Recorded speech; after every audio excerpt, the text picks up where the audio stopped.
ऐसे उबलते हुए तेल के कढ़ाओं में गिरने के पश्चात किसी का भी जीवित बचना असंभव है माता। आज प्रहलाद की मृत्यु निश्चित।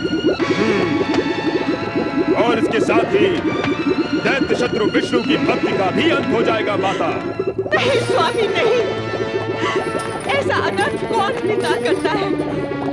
अरे प्रहलाद तो हमारे हृदय की शीतलता है, क्या आप उसे उबलते गर्म तेल में डाल देंगे? कैसे होगा आपसे ये? अपने अबोध बालक को इतना कठोर दंड मत दे स्वामी। ऐसा हुआ तो इस जगत के समस्त पुत्रों के हृदय से पिता के लिए सम्मान ही समाप्त हो जाएगा। पिता का नाम सदा सदा के लिए कलंकित हो जाएगा। स्वामी दया करो स्वामी, दया करो, क्षमा कर दो मेरे प्रहलाद को, दया करो मेरे पुत्र पर।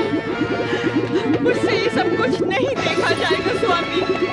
अरे दुष्टा, तू उस दुष्ट के लिए दया चाहती है जो हमारी दैत्य जाति और हमारे दैत्य साम्राज्य के प्रति निर्दयी होकर विष्णु भक्ति से सब कुछ स्वाहा कर देना चाहता है। यदि तू उस दुष्ट बालक को इस तेल की कढ़ाई में उबलते हुए नहीं देख सकती तो पहले तू ही कूद जा इस कढ़ाई में, फिर तू अपने पुत्र को उबलते हुए देखने की पीड़ा से मुक्त हो जाएगी। यही उचित होगा। अपने पुत्र से पहले उसकी माता को ही स्वाहा हो जाना चाहिए, ताकि वो पुत्र बलि के हृदय विदारक दृश्य को देखने से पहले मर सके।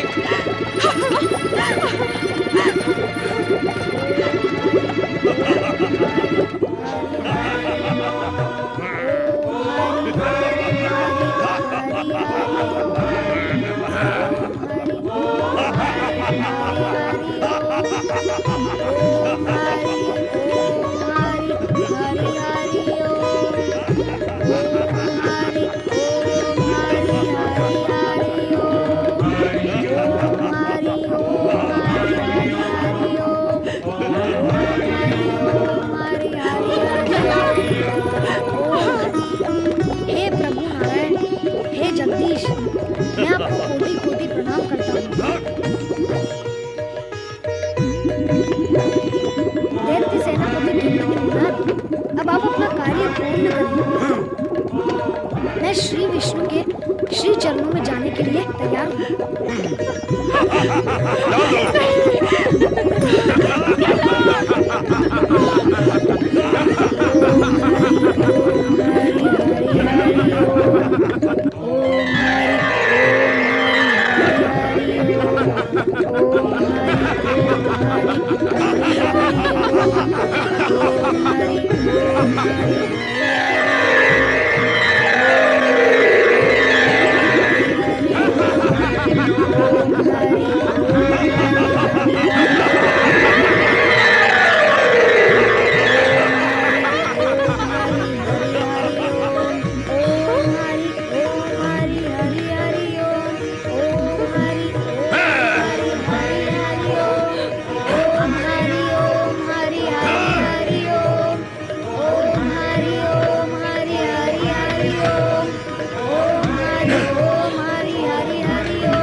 उठो माता, मेरी ओर देखो माता।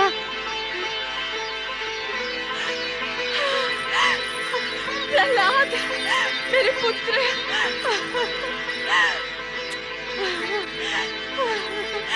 प्रहलाद। प्रहलाद मेरा परम शत्रु है, केवल मेरा ही नहीं अपितु समस्त दैत्य जाति का शत्रु है। दैत्य शत्रु का विनाश होना ही चाहिए, अन्यथा दैत्य जाति का पतन निश्चित है। भले ही प्रहलाद मेरा पुत्र है, किंतु इस विद्रोही पुत्र को मृत्यु के मुख में ढकेलना ही होगा। प्रहलाद का अंत करना ही होगा, उसका अंत करना ही होगा, अंत करना ही होगा। किस चिंता में डूबे हुए हो भैया? हमारी चिंता एक ही है होलिका, जिसे तुम अच्छी तरह जानती हो। प्रहलाद हमारा विद्रोही पुत्र, हमारा परम शत्रु। प्रहलाद जिसको हमने अनेकों बार मृत्यु के मुख में ढकेला, किंतु वो हर बार वहां से जीवित बच निकला। इस बार वो नहीं बचेगा भैया। क्या?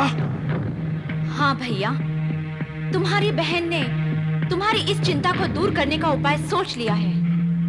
क्या उपाय सोचा है तुमने?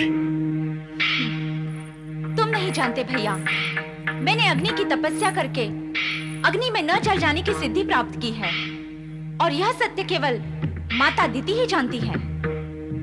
किंतु तुम्हारे सत्य से प्रहलाद को समाप्त करने की हमारी ये समस्या कैसे हल हो सकती है होलिका? मैं प्रहलाद को गोद में लेकर बैठूंगी, उसके प्रति अपने स्नेह का प्रदर्शन करूंगी। उसी समय तुम सैनिकों को आग जलाने का आदेश देना। संकेत में अग्नि प्रज्वलित होगी और प्रहलाद अग्नि में जलकर भस्म हो जाएगा, और मैं अपनी सिद्धि के बल पर जीवित ही अग्नि से बाहर निकल आऊंगी।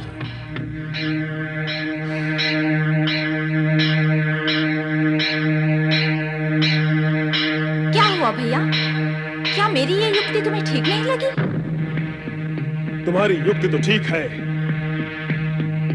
किंतु हम ये सोचते हैं कि प्रहलाद ने विष्णु भक्ति करके ऐसी चमत्कारी सिद्धियां प्राप्त कर ली हैं, जिसके कारण मृत्यु उससे दूर रहती है।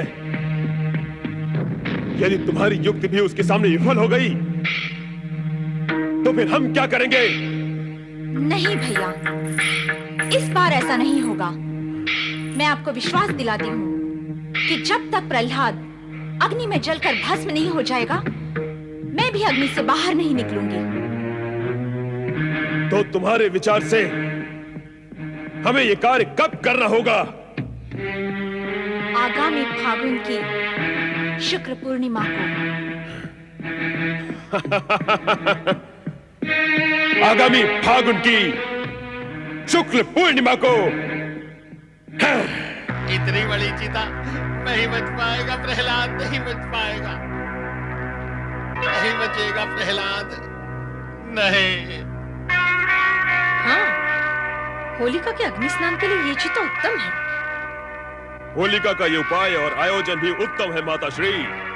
अब हमारा लक्ष्य अवश्य पूरा हो जाएगा दैत्यराज। हाँ।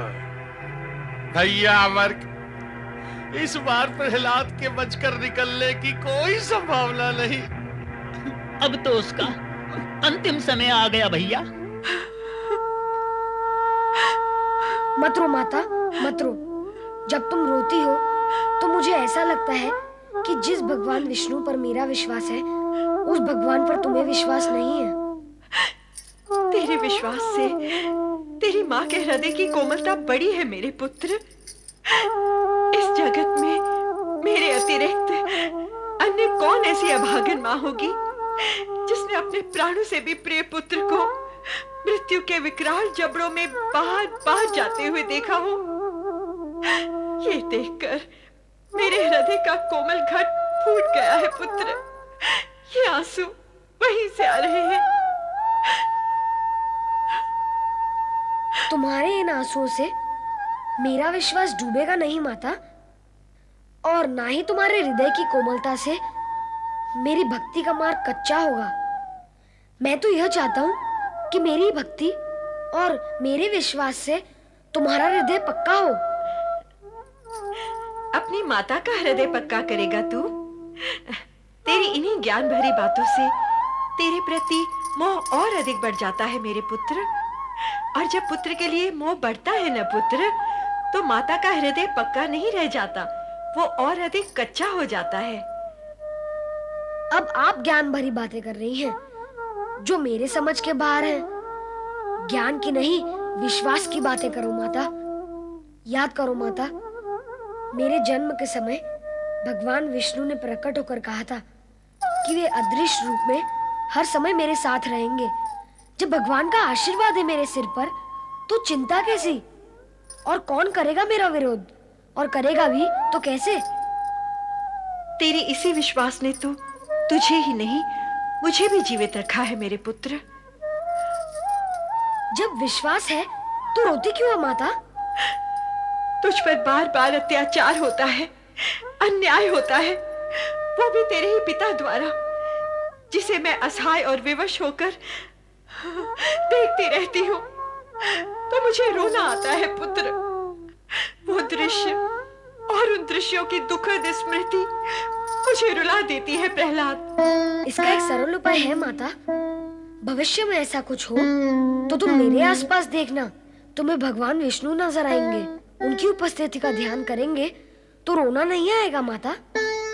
शुभ बोल मेरे पुत्र, विधाता न करे भविष्य में ऐसा कुछ हो। इतनी बार हुआ है तो फिर हो सकता है माता, इसमें चिंता कैसी? यदि हो जाए तो वही करना जो मैंने कहा है।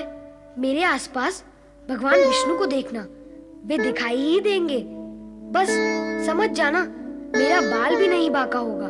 नहीं प्रहलाद, तू जितना विश्वास मुझ में नहीं है पुत्र। तू देखते रहना भगवान विष्णु को, पर मैं तो तुझे ही देखती रहूंगी।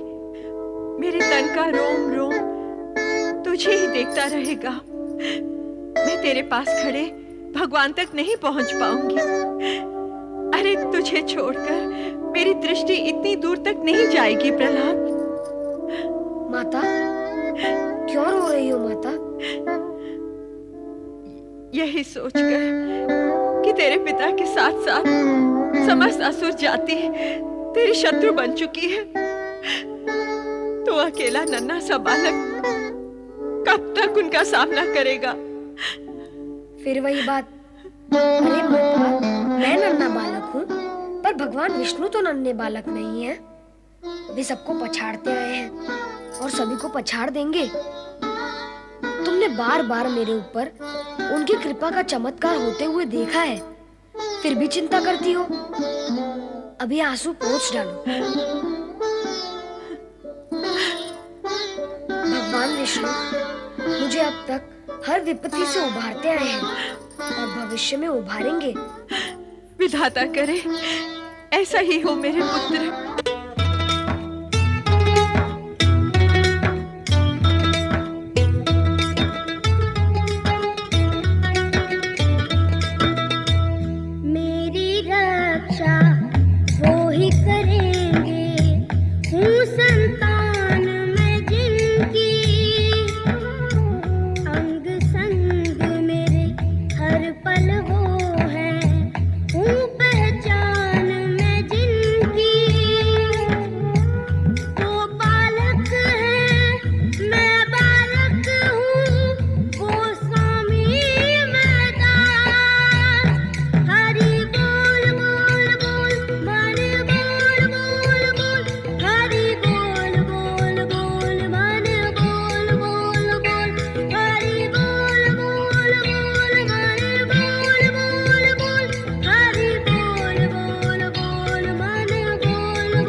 हमारे शत्रु का नाम लेना।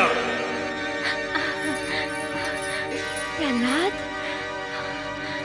होलिका, प्रहलाद को छोड़ दो, अन्यथा तुम्हें भी इसके साथ जला दिया जाएगा।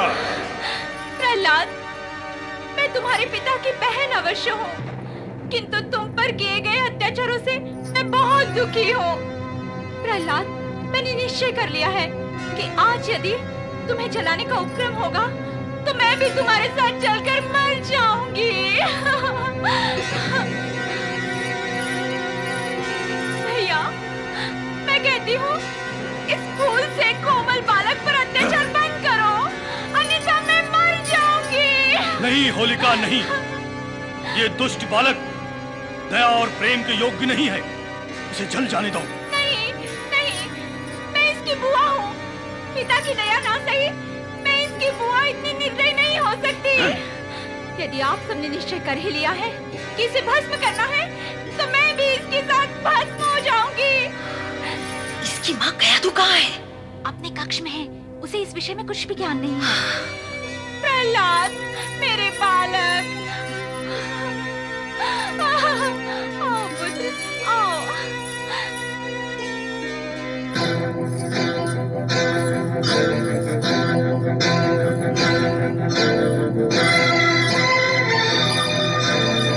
एक बार फिर सोच लो होलिका, अब भी समय है। जलने मरने का विचार त्याग दो। नहीं भैया, मैं प्रहलाद पर अत्याचार होते नहीं देख सकती। प्रहलाद, प्रहलाद, प्रहलाद। सेनापति दुंदुभिनाथ, चिता में आग लगा दो।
आहा, श्री हरि, धन्य हैं आप और आपकी लीला धन्य है, और धन्य है आपका भक्त प्रहलाद और उसकी भक्ति धन्य है। फाल्गुन की ये पूर्णिमा होलिका दहन के नाम से सदा सदा के लिए प्रसिद्ध हो जाएगी। नारायण नारायण नारायण, भजमन नारायण नारायण नारायण। श्री हरि, बड़ी विचित्र है आपकी लीला। जिस प्रहलाद को जलाने का आयोजन था वो फूलों पर बैठा मिला, और जिसे ना जलने का वरदान प्राप्त था वो होलिका अग्नि में जलकर भस्म हो गई। धन्य है आप और आपकी लीला धन्य है। श्री हरि, आप ही की लीला के कारण भक्त प्रहलाद अग्नि से कुंदन की भांति निकल आए। नारद, लीला तो तुम्हारी भी कम विचित्र नहीं है। हमारे समक्ष हमारे भक्त प्रहलाद की भक्ति का गुणगान कर रहे हो और वहां होलिका की स्मृति में फाल्गुन शुक्ल पूर्णिमा को होलिका दहन का त्योहार घोषित कराए। प्रभु, तो क्या आप मेरी इस घोषणा से सहमत नहीं हैं? असहमत होकर हम इस सत्य को कैसे नकार दें? कैसा सत्य प्रभु? यही कि फाल्गुन शुक्ल पूर्णिमा के दिन दुष्ट शक्तियों का नाश व भक्ति की विजय का दिन माना व मनाया जाएगा। युगों युगों तक ये परंपरा चलती रहेगी। शुभ संकेत दिया प्रभु आपने, किंतु आप अब मुझे ये बताएं, भविष्य में क्या होगा? क्या होलिका दहन के पश्चात उसका भाई हिरण्यकश्यप सब कुछ मौन रहकर सहन कर पाएगा? बहुत चतुर हो नारद, हम पर भी अपनी लीला चलाए बिना नहीं चूकते। भविष्य जानने के लिए अतीत का पल्लू पकड़ लेते हो। अत्यधिक चतुर हो तुम। अब प्रभु, आपका भक्त चतुर नहीं तो क्या बुद्धू होगा? नारायण नारायण। हाँ तो प्रभु, मैं आपसे ये पूछ रहा था कि हिरण्यकश्यप क्या मौन रहकर सब कुछ सहन कर लेगा? कदापि नहीं। वो अपनी दैत्य दुष्वृत्ति के वशीभूत होकर और अधिक अत्याचारी हो जाएगा, अर्थात चरम सीमा पर पहुंच जाएगा। उस सीमा रेखा पर जहां पहुंचकर सर्वनाश निश्चित है। तुम्हारा अनुमान सही है नारद। अब वो समय समीप आ गया है जब शिव आज्ञा के अनुसार ब्रह्मा जी के वरदान की रक्षा करते हुए हमें वो विशेष कार्य करना ही होगा जिसके लिए हमें निर्धारित किया गया है। ये विशेष और निर्धारित कार्य क्या है प्रभु? इस विषय में आपने कुछ स्पष्ट नहीं किया।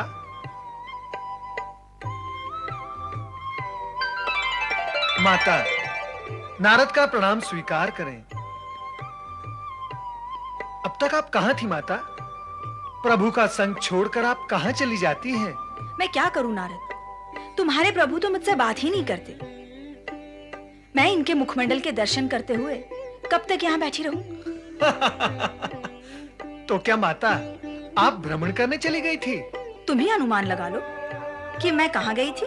सही अनुमान तक पहुंचने के लिए तुम्हें इतना जानना है नारद कि इनकी केवल दो ही सखियां हैं, देवी सरस्वती और देवी पार्वती। अब तुम्हें केवल इतना जानना है कि ये ब्रह्मलोक गई थीं अथवा कैलाश पर। इतना तो मैं विश्वास पूर्वक बता सकता हूं प्रभु कि माता ब्रह्मलोक कदापि नहीं गई थी, क्योंकि तुम्हारा विश्वास सत्य है नारद, क्योंकि ब्रह्मलोक के गंभीर वातावरण में किसी से चर्चा करना तो असंभव ही है। इसीलिए मैं अपनी सखी पार्वती से भोलेनाथ के विषय में पूछने गई थी।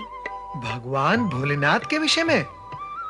वे तो सदा जगत की चिंता करते हुए समाधि में लीन रहते हैं। उनके विषय में क्या पूछना है? नारद, हमारे स्वामी उनकी लीलाओं के विषय में स्वयं तो हमें कभी कुछ बताते नहीं, पर भोलेनाथ इनकी लीलाओं के विषय में इनसे अधिक जानते भी हैं और अधिक बताते भी हैं। इसलिए मैं अपनी सखी पार्वती से पूछने गई थी कि भविष्य में क्या होने वाला है। तो फिर क्या बताया माता पार्वती ने? उन्होंने जो बताया वो सुनकर तो मैं चकित रह गई। तो फिर मुझे भी चकित कर दो वो सब सुनाकर। उन्होंने बताया कि इस बार भगवान विष्णु भीषण और विकराल रूप धारण करेंगे, जिससे सारे जगत में भय व्याप्त हो जाएगा। श्री हरि, क्या ये सत्य है? सुनते रहो और देखते रहो, हमसे कुछ न पूछो। दैत्यराज हिरण्यकश्यप की जय, महाप्रतापी हिरण्यकश्यप की जय, महाबली हिरण्यकश्यप की जय। बंद करो ये जय जयकार, बंद करो। क्या बात है माता, आप इतने क्रोध में क्यों हैं? मैं तुमसे पूछती हूँ कि तुम क्रोध में क्यों नहीं हो? लाज नहीं आती तुम्हें मुझसे ऐसा प्रश्न करते हुए कि मैं क्रोध में क्यों हूँ? लाज नहीं आती तुम्हें अपनी ये जय जयकार सुनकर? कैसी जयकार? हाँ, क्या विजय प्राप्त की है तुमने? अरे तुम तो पराजित हुए हो अपने विद्रोही पुत्र प्रहलाद से। उसी के कारण तुमने अपनी बहन होलिका को भी खो दिया, और इतने पर भी तुम्हें तनिक भी शोक अथवा क्रोध नहीं है। उल्टा मुझसे प्रश्न पूछ रहे हो कि मैं क्रोध में क्यों हूँ। धिक्कार है ऐसी जय जयकार पर तुम्हें। शांत हो जाए माता। कैसे हो जाऊं शांत? शांति क्या तुम्हारी दासी है जिसे मेरे सर पर बैठा दोगे तो मैं शांत हो जाऊंगी? तो फिर आपके मन को शांत करने के लिए मैं क्या साधन करूं माता? जब तक तुम उस दुष्ट प्रहलाद और उसके भगवान विष्णु को दंडित नहीं करोगे तब तक मेरे इस जलते हृदय की ज्वाला शांत नहीं होगी, कदापि नहीं होगी। होलिका के दहन ने मेरे मन में प्रतिशोध की ज्वाला भड़का दी है दैत्यराज। मैं प्रहलाद से ना सही किंतु उसके आराध्य विष्णु से प्रतिशोध अवश्य लूंगा। है कहां वो दुष्ट अधम बालक प्रहलाद? हम उसे अभी इसी समय दंडित करेंगे। सैनिकों, गुप्तचरों, जाओ और जहां कहीं भी हो प्रहलाद को ढूंढकर हमारे सामने लेकर आओ। जाओ। ओम हरि ओम हरि हरि हरि ओम हरि ओम हरि ओम हरि ओम हरि हरि हरि ओम। पुत्र प्रहलाद, माता, कितना शांत और दिव्य वातावरण है इस आश्रम का। पर माता, बताओ कि तुम मुझे यहाँ लेकर क्यों आई हो? बताओ ना माता, तुम मुझे यहाँ लेकर क्यों आई हो? अब क्या बताऊं पुत्र, यहाँ आने और लाने का सत्य अत्यंत कटु है। देव ऋषि तो कहा करते हैं ना, सत्य मार्ग पर चलने वालों के लिए कटु सत्य मन, बुद्धि और आत्मा को बलवान बनाता है। कहो ना माता, क्या है वो सत्य? ये तो तू जानता ही है पुत्र कि स्वयं तेरे पिता तेरे प्राणों के शत्रु बन बैठे हैं। वो बार बार तुझे मृत्यु के मुख में धकेलना चाहते हैं। ये देखकर मेरा हृदय कांप उठता है। इसीलिए मैंने तुझे उस भयावह आशंकित वातावरण और परिस्थिति से हटाकर यहाँ ले आना उचित समझा पुत्र। माता, धन तो माता पिता का धन होता है और उनके दिए हुए इस धन पर उनका पूरा अधिकार है। यदि पिताश्री इसे समाप्त कर देना चाहते हैं तो वो उनकी इच्छा है। चुप कर प्रहलाद, चुप कर। पिता की इच्छा होगी तो वे पुत्र को समाप्त कर देंगे, और माँ की इच्छा का क्या होगा? इस जगत में आज तक किसी भी माँ ने अपने ही पुत्र को समाप्त करने की इच्छा की है क्या? ऐसे कैसे मैं तुझे अपने पिता की इच्छा पर समाप्त होने दे सकती हूँ प्रहलाद? अरे मैं माँ हूँ, तेरी माँ। मैं तुझे इस दिशा की ओर देखने भी नहीं दूंगी जहाँ मृत्यु का दुर्गंधपूर्ण काला धुआं उठता दिखाई देता हो। इसलिए तो मैं तुझे यहाँ ले आई हूँ पुत्र। पर माता, उनसे छिपकर कायरों की भांति यहाँ रहना मुझे स्वीकार नहीं है। आओ चले माता। होगा तो वही जो भगवान विष्णु की इच्छा होगी, और नारायण की इच्छा तो उनके भक्तों के लिए सदा शुभ ही होती है। चलो माता। नारायण नारायण। भक्त प्रहलाद, जब से मैंने तुम्हारे भक्ति के चमत्कारों की कीर्ति कथाएं सुनी है, तब से मैं तुमसे मिलने नहीं तुम्हारे दर्शन के लिए आतुर था। प्रहलाद के दर्शन, अपने शिष्य के दर्शन? देवर्षि, प्रहलाद तो आपका शिष्य है। दर्शनाभिलाषी तो इसे होना चाहिए। सत्य तो ये है कि यदि आपका सहयोग न होता तो इसका जन्म ही संभव न होता। ये तो जन्म से ही आपका ऋणी है। प्रणाम देवर्षि। कल्याण भव, आयुष्मान भव, आनंद भव। देवर्षि, कल्याण और आनंद तो आपके आशीर्वाद और भगवान की कृपा से ही हुआ है। मैं माता द्वारा आपकी कृपा के विषय में भी सब कुछ सुन चुका हूँ। आप श्री नारायण के परम भक्त। बस प्रहलाद बस। मैं श्री नारायण का भक्त अवश्य हूँ, किंतु भक्ति की दृढ़ता में मैं तुम्हारी बराबरी नहीं कर सकता। इसीलिए तो मुझे तुमसे शिक्षा लेनी। क्षमा करें देवर्षि, क्या आप अपने शिष्य की परीक्षा लेने आए हैं? कठोर परीक्षा? नहीं प्रहलाद, मैं तो तुम्हें ढूंढता हुआ ये संदेश देने आया था कि तुम्हारे पिता शत्रु भाव के वशीभूत होकर वो तुम पर चाहे जितने अत्याचार करे, किंतु तुम विचलित न होना, क्योंकि तुम्हारे साथ भगवान भोलेनाथ और श्री हरि विष्णु की असीम कृपा है। इसलिए अत्यंत भीषण और भयंकर विपत्तियां आने पर भी तुम्हारा किंचित भी अहित नहीं होगा, यही विश्वास हृदय में बनाए रखना। ये देखो राजकुमार प्रहलाद और दैत्य महारानी। पकड़ के ले चलो इन्हें। सावधान, शांत हो जाओ सैनिकों। राजकुमार कहते हो तुम इन्हें, है भी तुम्हारे राजकुमार। राजा की आज्ञा लेकर साथ आए हो, तो क्या राजकुमार के प्रति सम्मान की भावना राजमहल में छोड़कर आए हो? यदि आप राजकुमार को ले जाना चाहते हो तो ले जाओ, किंतु सम्मान के साथ। नहीं, मैं प्रहलाद को नहीं जाने दूंगी। अभी अभी देवऋषि ने क्या कहा माता? तुम व्यर्थ ही चिंता करती हो। मुझे कुछ भी नहीं होगा माता। ये तेरा सोचना है पुत्र, क्योंकि तेरे साथ तेरे भगवान विष्णु हैं। तो मेरा सोचना कुछ और है, क्योंकि मेरे साथ मेरे पुत्र प्रहलाद की चिंता और उसका मोह है। माता, जब तुम मानती हो कि मेरे साथ भगवान विष्णु हैं और यह भी कहती हो कि तुम और तुम्हारी ममता मेरे साथ हैं, जब मेरे साथ भगवान विष्णु और तुम दोनों हो, तो क्या तुम्हारे साथ भी भगवान नहीं हुए? देखा देवर्षि आपने, इस बालक का बुद्धि कौशल कितना चतुर है आपका शिष्य। यही तो मैं तुमसे कह रहा हूं दैत्य रानी, कि कितना निर्भय और होनहार है आपका पुत्र। आप निश्चिंत रहें और उसे जाने दें। मुझे खोजने में तुम्हें बहुत कष्ट हुआ होगा सैनिकों। अब मुझे साथ ले जाकर अपना कष्ट दूर कर लो। ओम हरि, ओम हरि, हरि हरि ओम।